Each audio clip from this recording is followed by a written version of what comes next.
Kita kalian karena Allah. Maka kemarin ada kejadian, bintang 2. Kalian polisi keliru kalau tidak mengambil pelajaran dari situ. Keliru, bodoh. Bayangkan itu Pak, bintang 2 diborgol. Itu kenapa? Karena tidak memanfaatkan nikmat yang Allah berikan. Seorang polisi keliru Bapak, salah kok kalau tidak memudahkan dirimu masuk surga.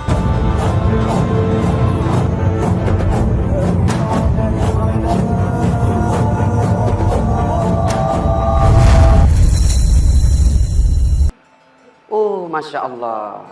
Saya nih Bu, dan umumnya orang, kalau ada dia suaminya tinggi pangkatnya, tinggi jabatannya, terkenal dia banyak duitnya, tapi dia penampilannya sederhana, itu jadi teladan. Dicerita tuh, kombes suaminya itu, banyak uangnya, istrinya sederhananya kayak dia bukan orang kaya. Itu akan jadi gosip kebaikan. Ini baru, Bu. Ini kau sama ini. Andai saja boleh nak simpan di jidat emasnya, nak simpan juga di sini. Sekali tulis lalu kok banyak emasku. Ya, jangan sombong karena pangkat, jabatan, kekayaan. Apa yang kita mau sombongkan dengan kekayaan? Kalau Allah marah, okelah tetap ibu bapak kaya. Tapi Allah marah, dititip penyakit dalam dirimu. Apa penyakit? Banyak duitnya. Tabungannya tawa 7 miliar Pak. Tapi dilarang makan nasi. Apa kalau dilarang aku makan nasi? Saya saja pernah pergi ceramah di Roma. Tahu Roma Ibu? 2 hari mak roti saja nak kasih makan Kak. Saya bilang bos, saya ini orang Bugis. Ndak mempan kalau roti, ndak goyang perutku. Carikan nasi. Tahu di Roma Ibu? Itu Konawe Utara lewat kanan. Masya Allah. Baru 2 hari ndak ketemu nasi, pusing saya Pak. Loyo. Gimana duit 7 miliar? Dilarang makan nasi. Dilarang makan garam. Dilarang makan gula. Dilarang makan yang berlemak. Dilarang makan goreng-goreng. Apa yang bisa makan? Ubi rebus. Itu pun yang warna ungu. Apa ini? Begitu dia ke dokter, apa kata dokter? Bapak ini selama dinas tidak pernah kena sinar matahari. Maka mulai besok Bapak kelilinglah di komplek Pak. Mulai jam 8 sampai kira-kira jam setengah 10. Bapak berjemur ya.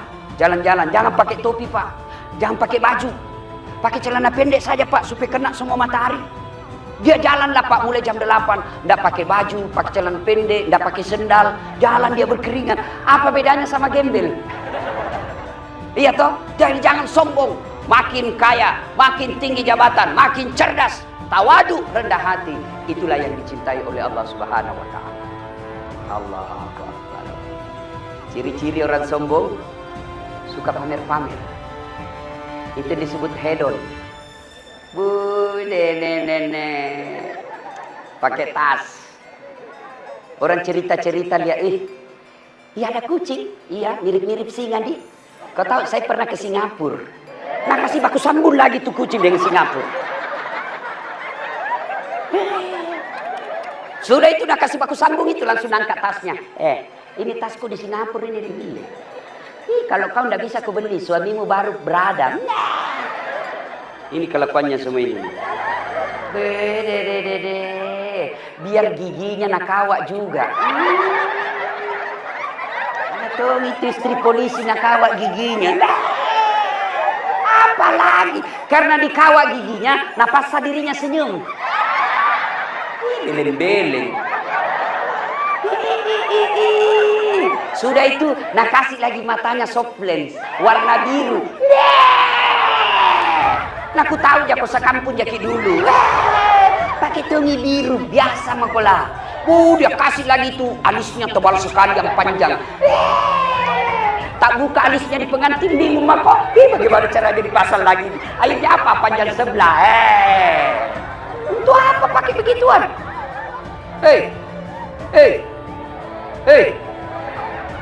Sebenarnya itu polisi bakat awalnya baik.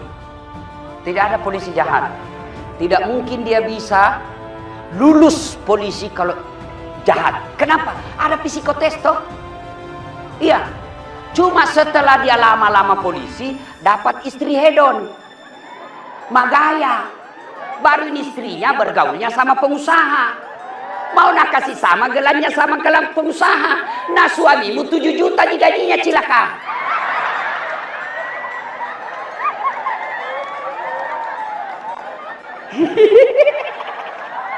Allahu Akbar. Akhirnya apa ini kasihan polisi yang tadinya baik, karakternya bagus, pengayom, pelindung masyarakat, dikompori sama istrinya. Tolo-tolo memang ini. Masa kau sudah kawak? Tidak ada. Itu baru jadi polisi 2 tahun, gelang istrinya kayak pala sepeda. Itu anak buahmu itu, cincinnya basahnya. Kamu ini kepala bodoh ini. Bayangkan suaminya dia bilang bodoh-bodoh. Domo ini bodoh memang tuh. Wih, kalau saya kok kasih begitu, ku ganti kau cilaka.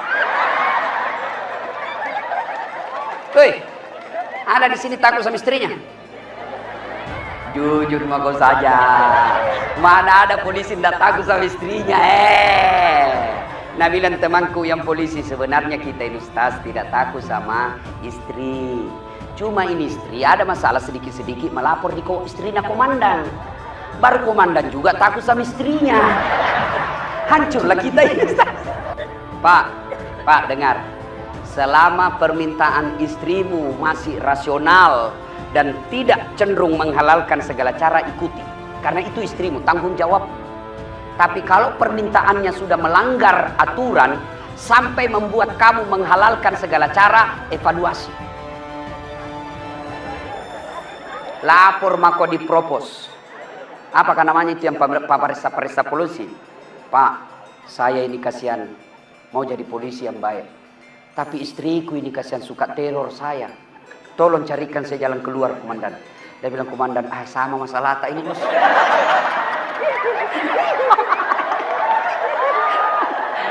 Salatullah, salamullah, ala toha rasulillah. Salatullah, salamullah, ala yasin. Nah, jadi hari ini pertama penyakit hati sombong. Bu, ingat, iblis laknatullah alaih. Sudah dalam surga itu iblis, Bu. Jin namanya waktu itu, jin.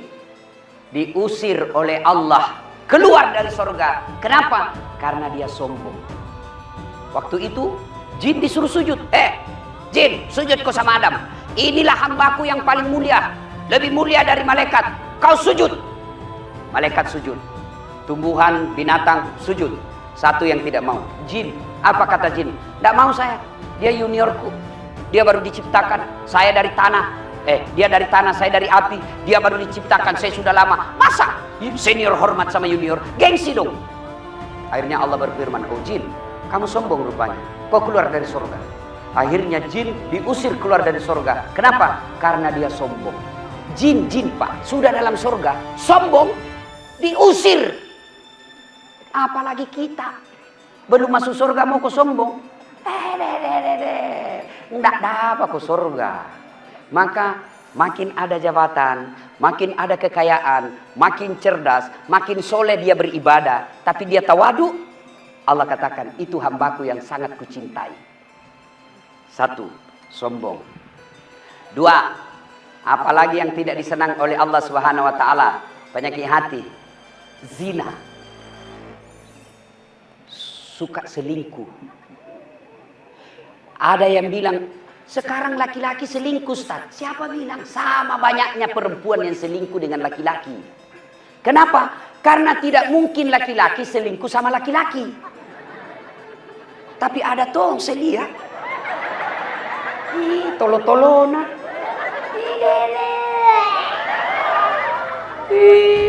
Bu.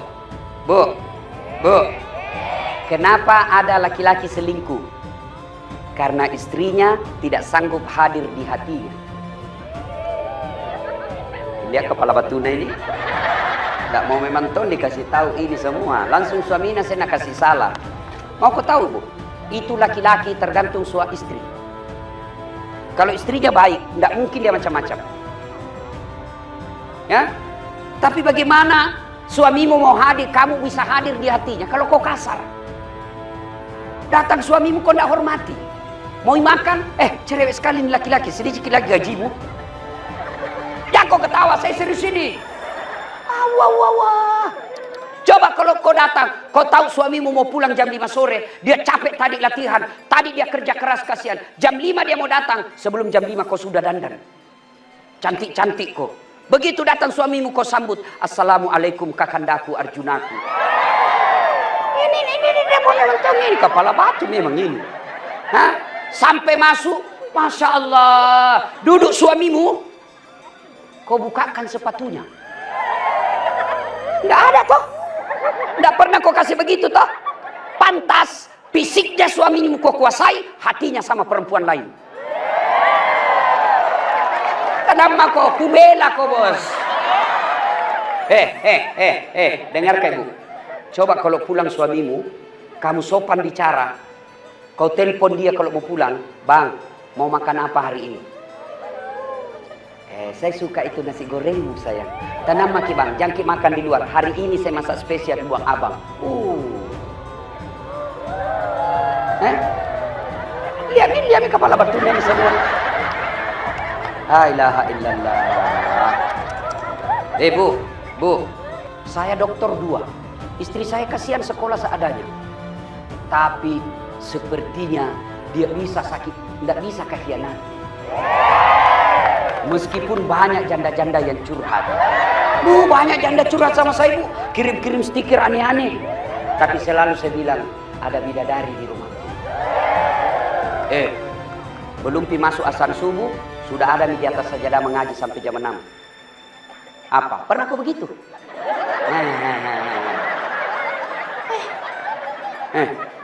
Apa? Mau kak pergi dakwah? Tidak pernah selama saya 10 tahun beristri dengan dia, tidak pernah saya keluar rumah tanpa dia antar saya sampai di atas mobil. Dan ibu tahu kalau dia jabat tangan saya, boleh tanya tetangga saya. Dia cium tangan begini dulu, Bu. Dia pegang 2 tanganku. Bukan cuma itu, Bu. Nah cium kak. Begini, Bu.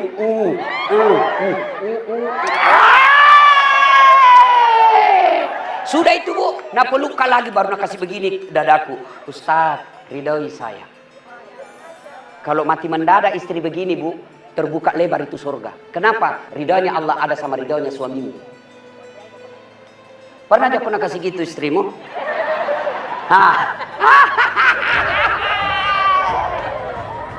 Masya Allah. Bu, apa susahnya kau bukakan itu sepatunya suamimu? Jangan kau ketawa, saya serius ini. Kau mau surga atau kau masuk neraka? Bu, serius kah ini? Dengarkan ini. Biar kau sembahyang, tahajud kau tiap malam, ngaji kau tiap hari, tapi kasar kau sama suamimu. Dengar hadis Nabi. 4 tipe perempuan haram masuk surga. Haram dia masuk surga. 1 diantaranya, istri yang kasar sama suaminya. Bukan saya bilang, terserah kamu, sudah mau kasih tahu. Ada memang tong itu istri kasar sekali mulutnya.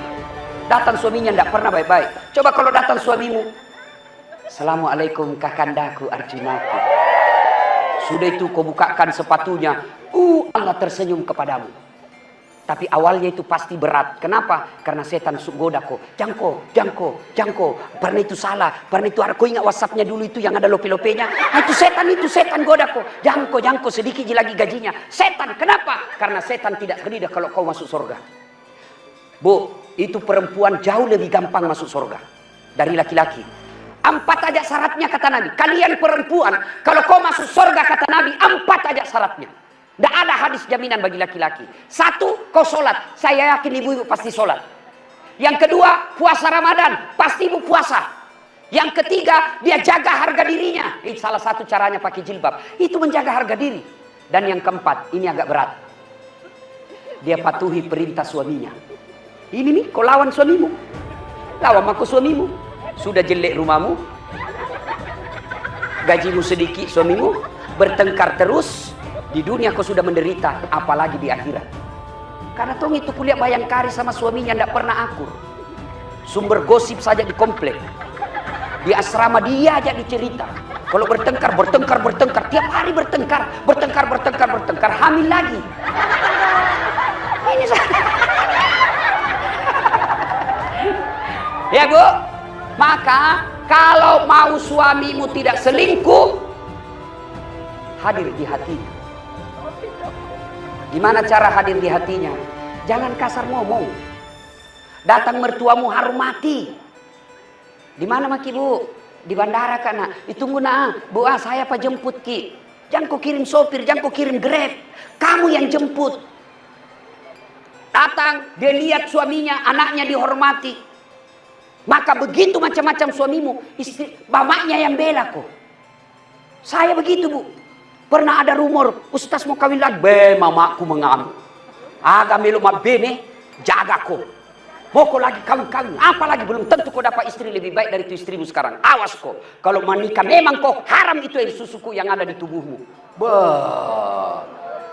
Tapi kalau kau tidak hormati mertuamu, baru datang dia tanya, kapan ki pulang mak? Di depannya suamimu kau kasih begitu mamanya. Tidak pernah kau baik-baik. Hipertensi mertuamu kau kasih telur asin, kasih ikan kering. Nabi lemak, apa gimana mana kasih Andre. Ini sunat baca dalam hatinya, pulang lalu kau cepat. Pulang kampung libur lebaran. Apa Nabi mamaknya? Apa itu istrimu nak? Batemu ku kasih sekolah polisi, ku jualkan ku sawahnya warisan bapakmu itu nak, supaya kau bisa jadi polisi nak hormati kau orang. Nah bagaimana ini nak istrimu aja tidak hormati kau? Sudah Mina, kawin aku lagi, ku carikan kau sepupumu. Masih mau kok? Maka hormati mertua, hormati ipar. Insya Allah soal rezeki, kalau Allah sudah ridha sama rumah tanggamu Bu, kecil punya mobil dan mobilmu pasti halal. Tapi kalau kau jahat sama suamimu, rumah tanggamu tidak mungkin bisa bahagia. Enak kan jadi istri yang bagus.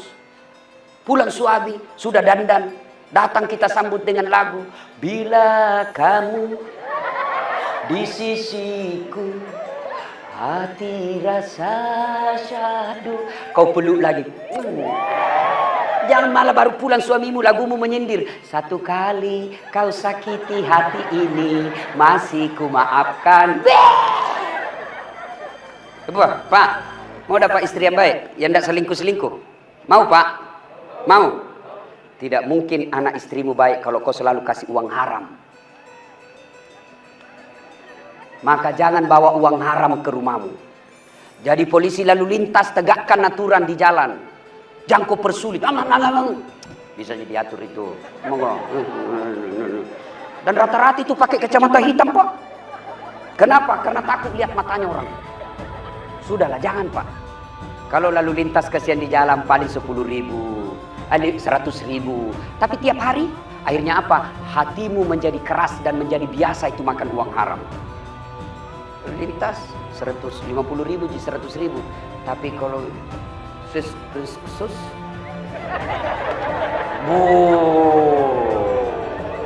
hati-hati. Jadi mau punya istri yang baik, jangan pernah bawa uang haram ke rumah. Maka istri yang baik, begitu datang suamimu, kau tanya dulu, Pak, kenapa ini menjadi 10 juta? Biasanya cuma 9.500.000. Dari mana ini 500? Halal tidak? Itu baru. Kalau halal, masuk. Kalau tidak halal, bapak aja yang makan. Saya tidak mau anak saya makan uang haram. Itu baru bisa. Bisa Bu? Bisa? 500.000 bisa, 15 juta? Bengkok muka. Suami datang bawa buah. Tanya, dari mana ini Pak? Halal tidak? Suami datang bawa kain. Tanya dia. Ikhtiar kita tanya. Soal kalau tidak tanya ibu, maka dia terbiasa. Tanya dia, halal mau gaya deng? Halal ndak ini deng? Kalau ndak halal jangan deh. Cukup nih kita yang begitu. Saya tidak mau anakku. Ibu-ibu, bapak-bapak, Pak. Kalau bapak mati nanti siapa doakan kok? Siapa doakan? Hah? Teman. Lihat mau ketik di grup WhatsApp. Kalau ada teman tak meninggal, mengulis ketik doa saja malas. Anu jitu nak kikir stiker. Innalillahi wa inna ilaihi rajiun. Nggak ada berdoa. Apalagi kalau kita sudah mati, siapa doakan kita? Anak, ibu-ibu. Hah? Kalau ibu meninggal muda, Siapa yang doakan Bu? Suami. Bee, kawin lagi. Maka yang doakan kita anak. Dan salah satu cara supaya anakmu bisa soleh dan soleha, jangan kasih makan uang haram.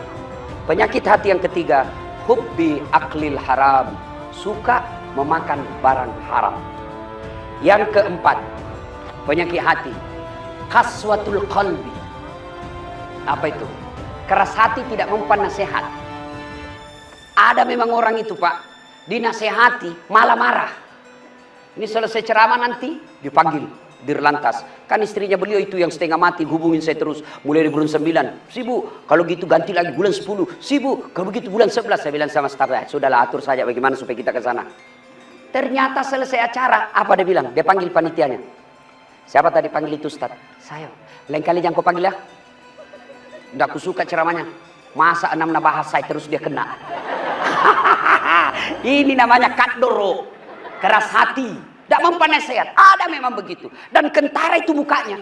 Meskipun dia senyum-senyum, saya tahu kalau ini sakit hati. Ya, maka saudaraku, dengar nasihat. Bagaimana kalian mau baik kalau tidak dengar nasihat? Bapak-bapak punya handphone? Punya handphone? Itu handphone bapak kalau dipakai terus kenapa? Hah? Lobet. Kalau lobet diapain? Kalau tidak dicas kenapa? Kalau mati masih bisa dipakai? Hah? Wih, HP baru tahu. 30 juta nak belikan nih. Pulsana 5 juta, tapi tidak ada baterainya. Bisa kau pakai? Begitu juga hati. Ini hati, kalau dunia terus pasti mati. Lihat teman seangkatan, dia sudah AKBP. Wih, mobilnya bagusnya, dunia. Lihat lagi rumahnya, Masya Allah, rumahnya bagusnya, dunia. Lihat lagi perempuan, dunia. Cantik lagi, mulus. Dilihat, dosa. Tidak dilihat, barang bagus. Dilihat lagi, dunia lagi. Dunia, dunia, dunia. Kapan ngecasnya? Minimal Jumat, dengar ceramah. Itu juga kalau hatibnya bagus ceramahnya. Cuma kalau hatibnya neraka terusnya cerita. Kau dibakal, dibanting, ditusuk pantatmu dengan linggis, digunting lidahmu, tusuk matamu api. Dia bilang anak polisi, ada jamu kopi masjid, dia bikin takut-takut saja itu ceramah. Iya toh? Kapan dengar ceramah? Maka saudaraku, saya cinta kalian karena Allah. Bagaimana cara ngecas hatimu? Minimal kalau baru bangun bos, putar kau itu ceramah di rumahmu. Yang berdiri dan ceramah saat ini Pak, saya tidak pernah pondok pesantren. Tidak pernah Pak. Tapi bagaimana saya belajar agama dari bapak saya. Sudah sholat subuh, nah putar itu kasih ceramah. Dari situ saya tahu, oh haram, oh begini, oh begini. Akhirnya tahu ilmunya dari ceramah. Coba bapak amalkan deh itu. Ibu-ibu, coba amalkan. Pagi, sekarang dengar ceramah, hanya orang yang buta hatinya tidak mau dengar ceramah. Mau dengar ceramah apa? Mau yang versi kasar-kasar ada. Mau versi yang mengkafir-kafirkan saja ada. Tapi jangan itu. Ada juga itu kayaknya dia, waduh, agama ini sangat susah sekali. Dengar ceramah. Karena itu ngecas. Maka kita bersyukur kepada Allah Subhanahu wa taala, komandan kita mau mendatangkan Ustadz Dasat Latif. Karena tidak gampang juga saya bisa datang Pak. Tapi saya Pak Jenderal senang saya kalau polisi undang saya Pak. Tertib terkendali. Masya Allah, memang bagus Pak. Dia koordinasinya baik. Itu bagus Pak. Dan itu kita belum landing, sudah ada Pak. Hotelnya juga bagus. Penjemputan aman terkendali. Saya dikenali sama teman-teman mubalik, ustadznya polisi. Dan dia bilang satu-satunya ustadz yang bisa koreksi dan maki-maki polisi hanya Ustadz Dasat. Kenapa? Karena cara saya tidak menyakiti kalian. Karena saya cinta kalian karena Allah. Maka kemarin ada kejadian. Bintang 2. Kalian polisi keliru kalau tidak mengambil pelajaran dari situ. Keliru, bodoh. Bayangkan itu Pak, bintang 2 di borgol. Itu kenapa? Karena tidak memanfaatkan nikmat yang Allah berikan. Seorang polisi keliru Bapak, salah kok kalau tidak memudahkan dirimu masuk surga. Itu enaknya polisi, ada jabatannya, ada kuasanya. Saya ceramah, ayo saudara-saudara sekalian, perangi hamar, perangi narkoba. Apa? Nak kasih kempes mobilku anak muda. Saya mau masuk surga atau neraka urusanku Ustaz. Tapi coba kalau Kapolsek, Kapolres, tak! Rahasia, selesai itu minuman hamar, Pak. Saya ceramah, ayo saudara-saudara sekalian, mari sholat berjamaah. Yang datang cuma 2, itu pun sudah muka sakaratil maut. Tapi coba kalau Pak Waris datang ke masjid sholat berjamaah. Assalamualaikum warahmatullahi. Assalamualaikum warahmatullahi. Tengok-tengok belakang. Mana di Dir Samapta? Sudah 4 kali saya berjamaah di sini, tidak pernah juga saya lihat datang-datang jamaah. Ajudan langsung tempel, Pak Dir, dicari ke Pak Wakapolra. Besok belum azan sudah ada dia di dalam, Pak. Itulah enaknya punya kekuasaan. Maka keliru seorang polisi kalau tidak memudahkan kalian masuk surga. Ya, kalaupun ulama masuk surga masih ngantri, Pak. Ulama Sulawesi Tenggara masuk surga, 4.000 ulama di sini, Pak, masih ngantri dia lama. Tapi begitu malaikat berkata, Wakapolda Sulawesi Tenggara masuk surga, tidak perlu antri, Pak, sendiri. Kenapa? Sendiri, Pak, jadi Wakapolda di sini. Maka teman-teman jangan memaknai ini sebagai menyakiti kalian, tapi inilah bentuk wujud Dasat Latif mencintai polisi Republik Indonesia. Saya bilang teman-teman mubalik, keliru kok kalau polisi kau musuhi dalam dakwah. Bagaimana ceritanya? Kita bisa ceramah, kumpul jamaah karena dapat izin dari polisi. Biar kau sudah kumpul 5.000, polisi tidak keluarkan izinnya, tidak bisa kau ceramah. Iya kan? Tapi kalau kau berteman dengan polisi, kita bermitra namanya, berkolaborasi. Mana bisa ceramah Ustadz kalau rusuh? Dan siapa yang menciptakan ketenangan? Polisi. Maka kalian menjaga ketenangan itu sesungguhnya demi Allah dan Rasulnya. Kalian menjaga keamanan itu adalah jihad fisabilillah.